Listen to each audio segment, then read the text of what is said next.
Bismillahirrahmanirrahim. Assalamualaikum warahmatullahi wabarakatuh. Baik, kita lanjut materi tentang Tibbun Nabawi. Ya. Kita sudah berbincang tentang olahraga, ya, makanan. Nah, kita lanjutkan yang masalah makanan. Nabi memberikan kita solusi tentang obat-obatan yang secara alamiah. Salah satunya tadi dengan olahraga, yang kedua menjauhi makanan yang haram, dan ini yang cukup menarik. Ada anjuran dari Nabi bahwa kita itu ketika sakit itu harus menghindari makanan-makanan yang tidak dibutuhkan oleh tubuh, bukan hanya yang haram, tetapi makanan halal yang kemudian tidak dibutuhkan oleh tubuh. Ya, misalkan ketika orang sakit perut atau bahasa lainnya itu adalah sering BAB gitu ya, mencret misalkan. Nah, maka jangan makan yang namanya pepaya misalkan. Karena pepaya memiliki fungsi terhadap tubuh itu untuk melancarkan hambatan yang ada di dalam perut. Misalkan lama enggak BAB misalkan, terus makan pepaya, maka itu akan dilancarkan. Tapi ketika kita sering BAB, ya, kemudian kemudian kita makan pepaya, maka akan merusak tubuh itu sendiri. Oleh karena itu, menghindari makanan di mana ketika kita sakit, itu tidak boleh kita masukkan konsumsi-konsumsi yang kemudian bisa mempercepat menambah rasa sakit itu. Makanya ya ada wajarnya kemudian dokter melarang ada beberapa makanan yang tidak boleh dikonsumsi. Misalkan ketika orang kelebihan zat besi di dalam tubuhnya, tidak boleh makan kerang, ya, makan seafood. Nah, itu harus dikurangi. Nah, ini anjuran Nabi, ya.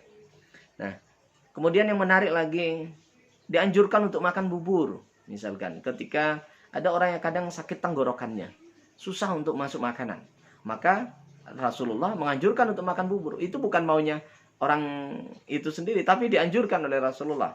Ada hadisnya begini, dari Sunan Abu Daud, ya, dalam kitab Sunan Abu Daud itu dijelaskan dari hadis Aisyah, Rasulullah bersabda, alaikum bil baghidin nas, alaikum bil baghidin nafi' at-talbin. Nah, ini jelas.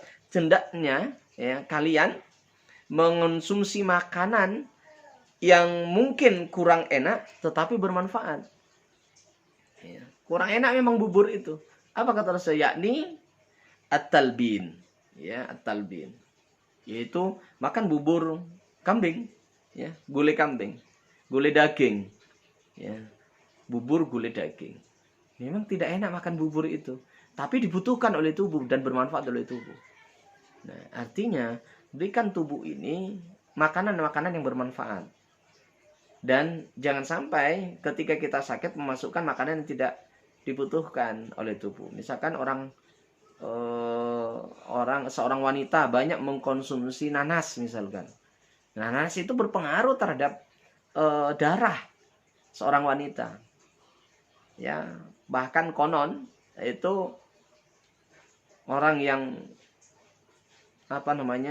belum hamil jangan sering-sering makan nanas, ya, karena ada zat di dalam nanas kemudian bisa menghambat tumbuhnya sel telur pada seorang wanita. Nah, pisang misalkan, pisang jangan banyak-banyak pula bagi seorang wanita, itu tidak baik, ya, karena akan mempercepat lendir, ya, kepada seorang wanita. Banyak hal, ya.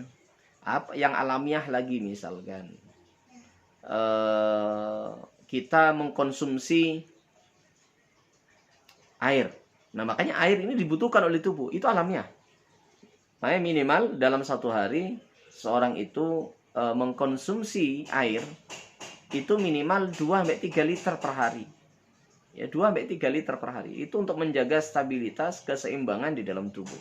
Nah, kalau kurang biasanya dia akan mengalami yang namanya tenggorokan kering, dehidrasi dan segala macam. Ini yang akan terjadi kepada diri kita.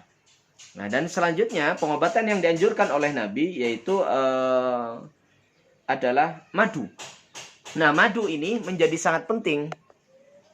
Madu ini obat yang kemudian dianjurkan oleh Nabi dalam surat An-Nahl, ya. Allah berfirman, disampaikan di sini oleh Allah bahwa